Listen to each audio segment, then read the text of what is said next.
Hello, everybody. I'm Paul Lathrop. I am the host here and the founder of the Self Defense Radio Network.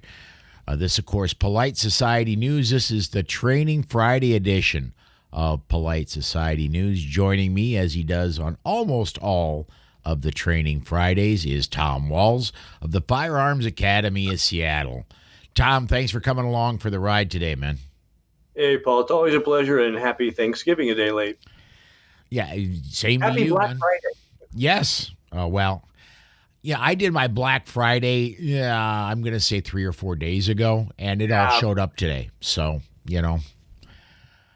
I cannot get into, I do not get into going through crowds and all the hectic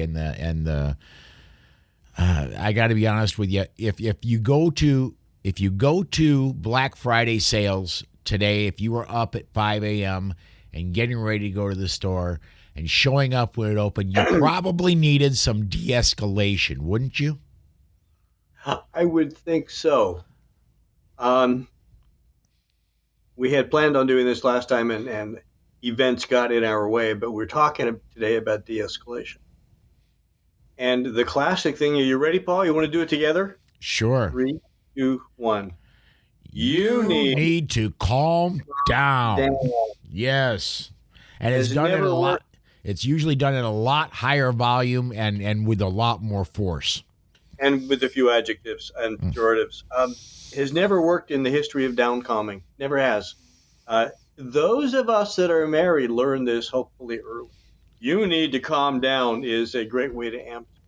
So, what we're talking about today, and this is not a course or a lecture on, it's kind of a get you used to the idea thing of de escalation. It became real popular as a buzzword back around 2020, 2021 when the defund the police movement was going on. The police could do no right. And as I've said before, I'm a former reserve officer and didn't serve as long or as intensely as the full time guys do, but have a lot of respect for their world and the crap they have to put up with on a daily basis. And they were being blamed for not being sensitive, and you just needed to de escalate. And people took that word like it was a mantra, a magic abracadabra phrase. Just de escalate them with no concept of what, say this politely, what the heck they were talking about. You need to calm down doesn't work. Um, you can take that phrase, though, and segue it into what does work. So the de-escalation we're talking about, and in this case, let's not talk about the what the cops have to do to somebody else, because you've got that added presence of authority. And Right. thinking back to my young testosterone besotted years, and with a little bit of alcohol thrown in, an authority figure was an instant target. And my judgment was poor and my testosterone was high because they had a uniform and they actually had authority. Let's not talk about that so much today. Let's talk about you and I going out, taking the wives out to dinner, and something happens. Or we're at Black Friday and something happens. It's civilian to civilian, kind of peer to peer, so to speak. So the first thing in the phrase, you need to calm down, is you. And what we have is the potential for violence, is what we're concerned about here. I'm worried about somebody punching somebody in the mouth, somebody so enraged that they pull a knife, a gun, a table leg, something. We're trying to avoid violence. And here's the thing, if you're not familiar with the phrase monkey dance, especially with men, especially with younger men, and I were one once, and augmented with substances, alcohol, drugs, whatever, and in front of an audience, either other young men or females or both, it just gets worse. You have this dance, and I take it to this level. Well, you have to respond higher, and it goes up until somebody is so emotionally involved, as such poor judgment, has their cognitive functions impaired by our more lizard brain animalistic part of our body. It's just, I have to win, and I'll do whatever it takes to win. And I can't back down because of male ego. And the combination of lack of ability to reason and that I have to win because of male ego gets a lot of people knifed and shot.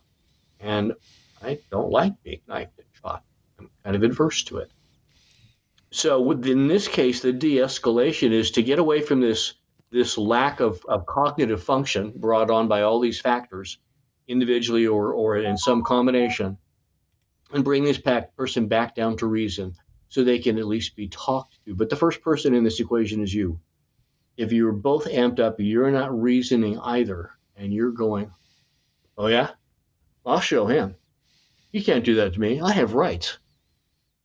Huh. I'm not going to back down. I'm not a small kitten.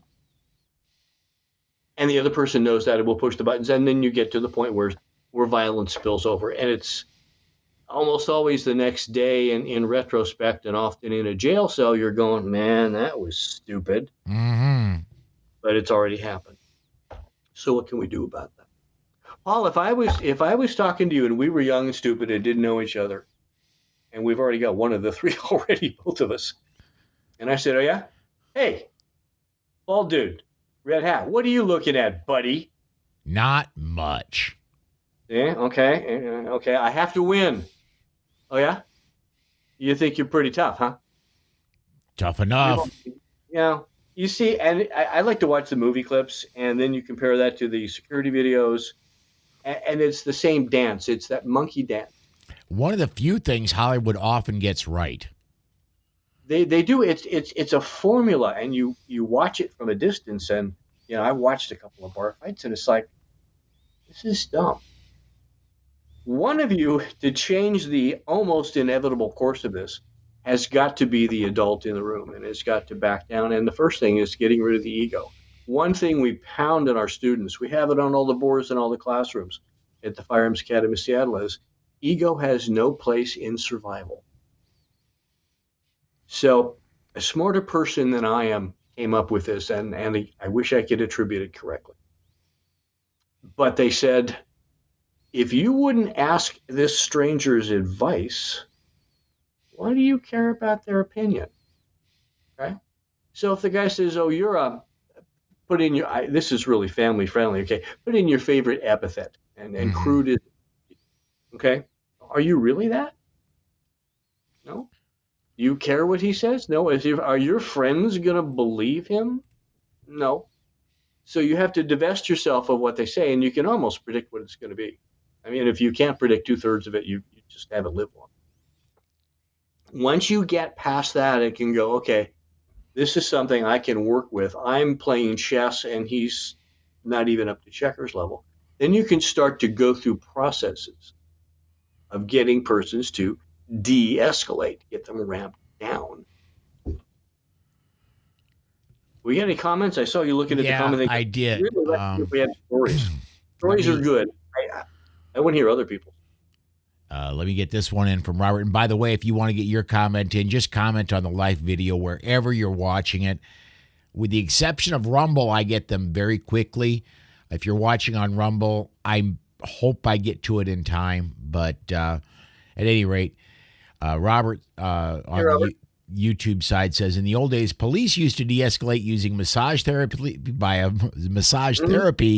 by applying a nightstick to various body parts. The wood shampoo, yes. Well, and it works. it does, and but I talked to you earlier before we were on the air. I talked to you, Tom, earlier, and mentioned that Susan and I have discovered that we have access to some episodes of the show Cops that were filmed after Fox canceled them because of the George Floyd thing. And I very quickly over the past day have realized it's a very good thing I was never a police officer, because I would be too quick to, you're an idiot, you're lying, here's a nightstick, here's the taser, here's the, I was never built to be a cop. I happily got it through the few years I served as a reserve officer.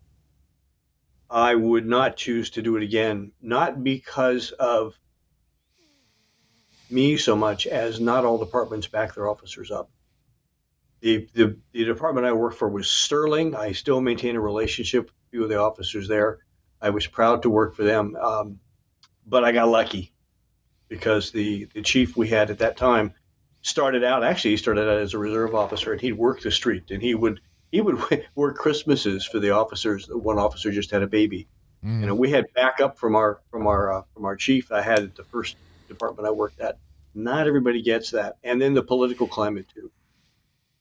So again, although the wood shampoo and the polyester pile are fun to talk about the old days, it was a little before my time, and not what we're talking about so much here. Yeah. We're Well, trying to, yeah, we're trying to get us calmed down so we can do that. let me run a phrase past you, and that is this. Uh, the one I envision happening in the office, because I was a young stupid guy once too. The one that comes up in my head, and where I run into my most problems as a young man, was in an establishment that is meant for people gathering that served alcohol. I've heard of those. And the phrase that comes to my mind, I'm got to admit, I'm stealing this straight from, and I got to find, before I say the name, I got to find. Nope, I don't have it in the new one yet.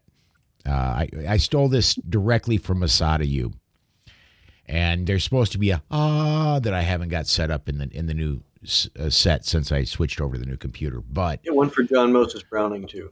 yeah, there we go. But I stole it. Man, I'm sorry. I didn't mean to take offense. Can I buy you a beer? Can I buy you a shot? Can I buy you a drink?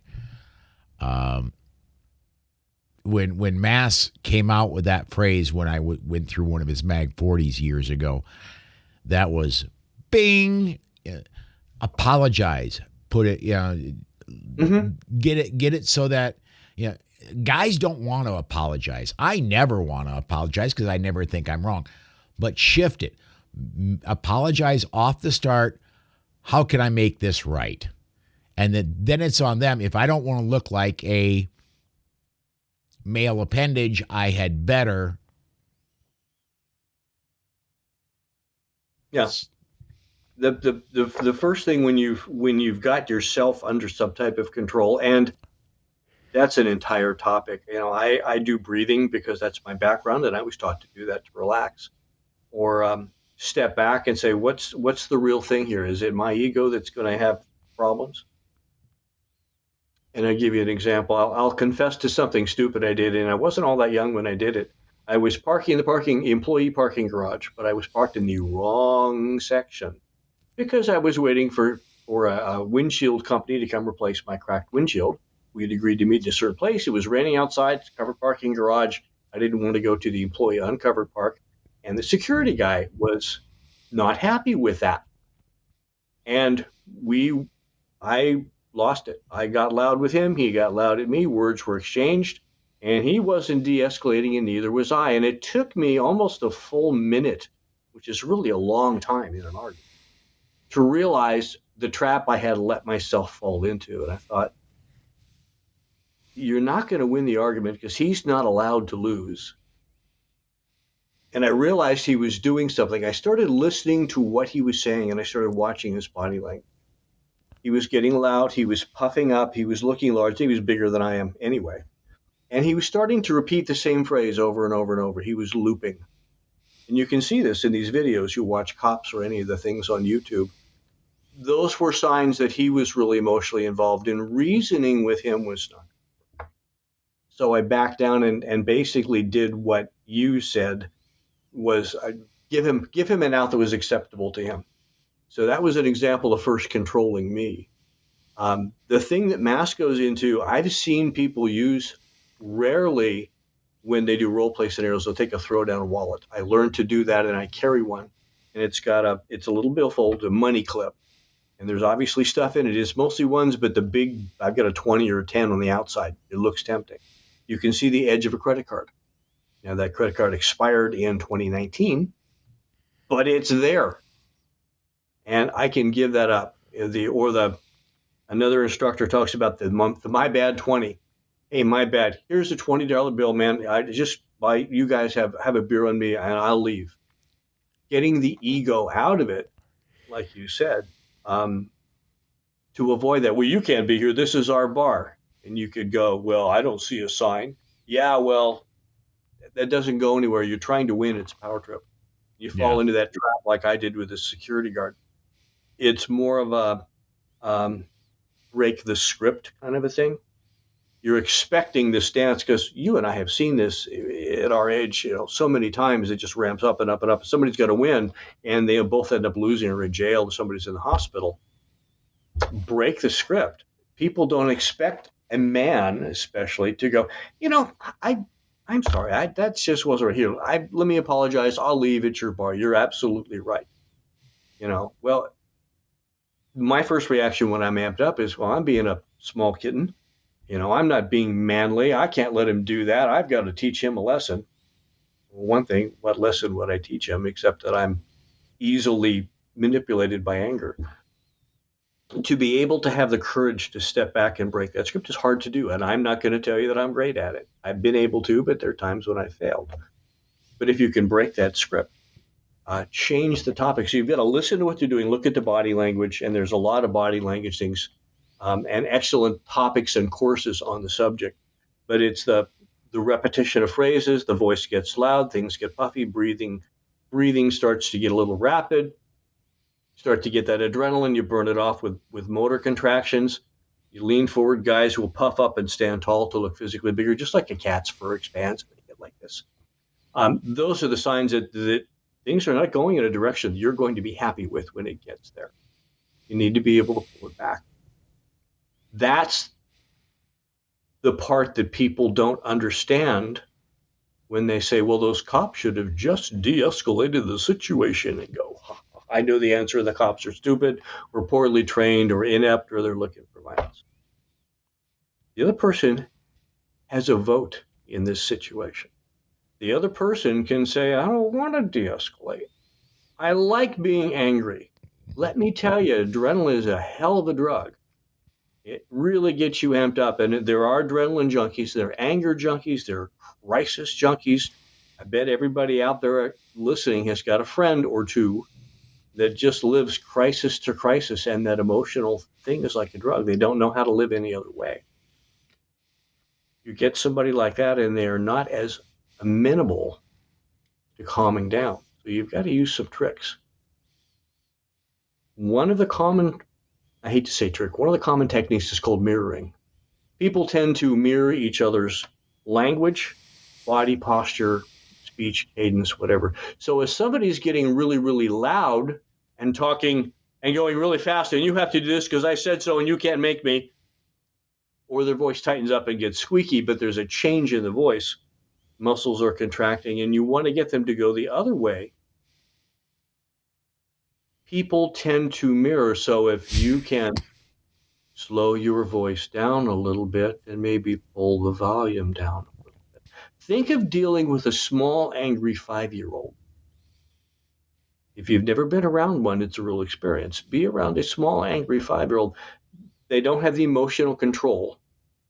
They're going to amp up, and every time you tell them no, or try to use authority and say, no, you have to act this way, you need to calm down.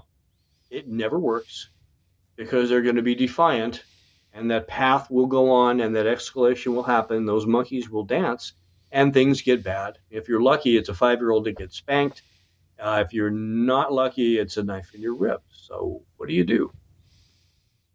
Slow it down, calm it down, and often they will respond to that, and their voices will become a little less loud and a little less strident and a little calmer. And they're starting to come back into the forebrain, the reasoning part of the brain. Once you can get them emotionally to that state, you've got a much better chance of being able to reason with them. Doesn't always work, but it doesn't cost you anything. The other thing you're doing at this point, once you're in your rational brain, is, since it's a potentially violent situation, is you want to create distance, physical distance. Because people that act irrationally and sporadically and spontaneously might just jab at you. They don't have to be good. They just have to be lucky.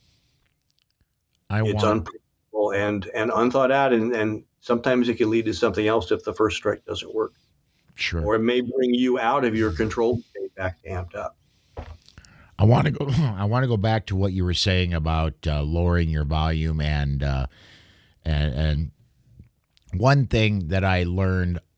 This has been before I ever got into firearms. Before when I was honestly when I was going through college and I was studying media, I was going to be, for those who don't know my personal story, I went to, my entire schooling was going to be, I was going to be the next hotshot radio DJ. And one thing I learned in that is people listen more carefully the quieter you get. And you may, by being loud, by you increasing your voice, increasing your intensity of your voice, that you can get people that are farther away. But if you want to bring people in, for example, if you're trying to sell them something, go low. Lower your voice. Make sure they have to strain to hear you to come in closer. And what I think we're trying to sell here is, let's not do this. Yeah, give them a way out. Once you get them so they're not talking as much and they start listening to you, you can start to direct them. And this goes down to good listening skills. Again, any good husband has survived long enough. You have listening skills. You're going to make eye contact, not threatening eye contact. Okay, not this kind of eye contact, but a little nod, maybe a tilt, that sort of thing. That's friendly. The hands. I'm going to have my hands in front of me because I want to be able to do what I need to do, or guard my gun and blade away in interview stance. Once I've created that distance, distance is time. Time is safe. Start talking with your hands a little bit if that's natural.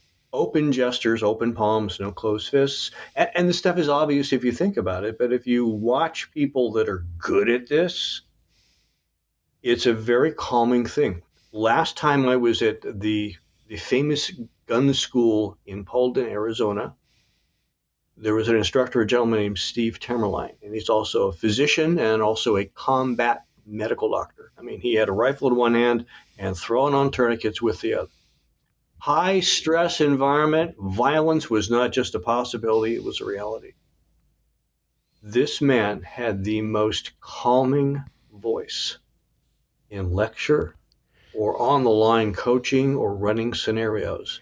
And Diane and I talk about this every once in a while. It's like, man, I want this guy to give me bad news. I want this guy to be on my side in a medical situation. I mean, he could tell you, well, probably lose the leg, but you're going to live. And I'd go, cool. He had that confidence in his voice. He was not confrontative when he'd say, give you an instruction on the line. It's like, well, I always do it this way. I go, no, got confidence. I'm going to listen to him and maybe learn something. And he didn't speak very loudly, nor did he speak very quickly. He was an excellent real-world example of being able to bring people to a comments where they can start to see maybe there's another way to handle this. So you've got yourself de-escalated, a worthy study all by itself just for that reason, and you've started to connect, you've mirrored them. Maybe you'll use the same language they use or the same colloquialism. I pride myself, I can speak corporate medical, and I can speak, down to earth, cop, military, and everything between, and I can color my language with 4-letter words or polysyllabics because I will mirror them. I'll do this with students to make them comfortable. Once you can make some kind of connection, then you can start to redirect. Redirect with here's the 20, man, I'm really sorry. Find out what they want. What do they want? You can flat out ask them, what do you need to make this, or what can I do? That way you're taking responsibility so they perceive they're winning. They have that power that they're looking for. And remember, it costs you nothing. You'll probably never see this person again. What do I care what his opinion of me is? Do you realize there are 7.5, 8 billion people on planet Earth? Do you really think you can make all of them like you? Well, probably only 6.5 billion in my case. Yeah. This is some of my baggage in my former life was if you had 20 people in a room and 19 liked you, I'd be looking for the 20th one. Learn that you can't do that. So if this guy thinks I'm a jerk, or a coward and he calls me that, I don't really care about his opinion if I can keep my ego in check. So do a redirect. Okay. So I've changed the speech tempo. If I can offer some sympathy, did a scenario where I had to de-escalate somebody one time in a mental institution. Cool scenario. And it was my brother, and he was upset that he wasn't being treated well. So my solution was to say, well, those assholes, come on, let me go buy you a beer. And apparently the instructors thought was acceptable. It was a de-escalation, calm down, sympathize, redirect. Okay. Sometimes the redirection could be as simple as saying, you're right. Thanks for pointing that out. Another redirect. Again, this is something I picked up from someone else. I'm not that smart, but an example of the example this guy gives is, you looking at my girl, which is when I was younger was more of a threat than it is now. But oh man, I'm sorry, I was just staring. Is her name Madeline? She looks like a Madeline to me. Here, let me buy you guys a drink. It's not what was expected. The script. What are you looking at? Nothing much. Well, yeah, you want to step outside? Yeah, well, you and water, all that stuff. Mm-hmm. It's completely off to the side, and it's non-threatening. One that I've used actually. Somebody will be, what are you looking at? Not much. What are you looking at? Oh, I'm sorry, that shirt. My brother had a shirt like that. They're always liked it. Where did you get that? Completely takes it out. And if the guy wants to go, but he's going to look stupid now, especially the guys, I'm complimenting you. You're going to look a little silly, giving me a lot of grief and giving me threats and guffs and stuff. And then there's the ultimate way to end this thing. Once you've created some distance to be safe, do that and then leave. Just like you and Susan did. Yeah. Remember what Mr. Miyagi taught us in Karate Kid years ago? What's the best block? Don't be there. Yes. I've been hearing that from my master years before that. It's an old thing. Was it Sun Tzu that was saying the best battle is the one you never fight? Absolutely. So if you can communicate with somebody in such a way that gets them so they're thinking rationally, then you can lead them certain ways. Like I say, there are courses and books galore on this and masters of it that can get you to go all kinds of places and thank you for changing their mind. But if I can just get somebody so they're a little more calm. Now, the caveat with that is, remember I said that they have a vote. They can choose to do that. If they really like being amped up, it's harder. If they're on drugs or if they've got a mental instability that they didn't sign up for themselves, you may not be able to do this. Maybe even a skilled professional can't do it. And those folks are out there. But when you've got the criminal that doesn't care about de-escalating, he's going to go in there, and if you're being mugged or if it's a takeover robbery or something, typically what you see is a lot of loud, blustering domination. And the people that they end up shooting are in one of two categories. We know this because we've asked, the law enforcement training community, have done surveys of people in prison. Okay, you did a takeover robbery, and this guy said something and you shot him. Why? And it comes down to one of two things. Almost 100% of the time it adds up. I think it's like 99 or almost 100%. Either you question my authority or you disrespected me. That goes along with that amping up. Well, I'm going to question your authority if it's a cop, if you have that encounter, or if it's some guy, hey, you can't toss me out of here. I have a right. It's a public place. Or you disrespect them. You call them a name. I have the gun. I'm in charge. So that's that script. If you can keep your ego in check long enough to get past that initial phase, and they're going, what I wanted was to dominate and show that I have a superior force. And it apparently succeeded because people are doing what I tell them to do. At that point, maybe some opening will come and you'll be able to move that situation where it's going to go. And the last thing, because I see we're just about out of time, is please, folks, like we say at FAS, ego has no place in survival. Survival is the key. It's not to prove that you're anything. If you have to prove something about yourself, you need to do some growing up. Even if you're in your 60s like me, constantly have to keep that in check. What are your goals? My goal is to protect my wife and those people in my company that are worthy of protection, the innocents. And my job is to get out and get home. Okay, I'm not going to be the guy that saves the day and gets the key to the city. I wanna survive and continue to do what I do. Yeah. As you mentioned, we are right up towards the end of the time we have today. We Tom, always as I always do, I need to ask you. We're in the end of November right now. Is there anything left at the Firearms Academy of Seattle this year? And if so, what is it and what's coming up?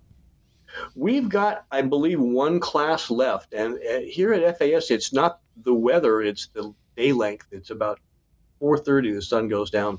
It gets too dark to shoot around 3:45 or 4. So we back down our classes. We have the indoor classes. We just had a Dark Angel Medical. We will be giving one more class here first week in December, defensive handgun, which is a 2-day class. It's very intense and very complete, and then we ramp up in January, and the days start getting slightly longer with a lot of our introduction to handguns for the folks that get guns for the first time for Christmas. It's going to be interesting to see the Black Friday sales. They're looking pretty good from preliminary reports. And then how to handle shotguns, how to handle your new rifle, do the tactical stuff, do the handgun retention. We've added that, and we are updating our program to include more contemporary situations. And as you can tell, it's a favorite thing of mine to talk about, but we have limited time. So let me suggest go to the website if you have any questions, www.firearmsacademy.com, all one word, or play this back, pause, hit the QR code, takes you right to the website. Very, very cool. We could do another. Honestly, we could be done 30 minutes. We could do another hour on this without a problem. But thanks, Tom. And just to explain, I know we did this 2 years ago when Tom and I first started doing this. Just to explain, what was the bullet is now going over on podcast form on the Polite Society podcast feed. That is a much, much bigger feed than anything that this has ever seen on video anywhere. We get downloads that absolutely dwarf everything combined we do on video in podcast. And since we're on Polite Society now, I wanted to introduce Tom and introduce this topic into the Polite Society podcast feed is why we brought it up again. So, Tom, thanks again, man, and we'll see you in 2 weeks. Always a pleasure, my friend. We'll swap some stories. All right. Podcast listeners, again, thank you for listening. Live viewers, thank you for watching. Come join us again Sunday night, 7 p.m. Central Time for our Week in Review show. And until then, take care, everybody. See you next time.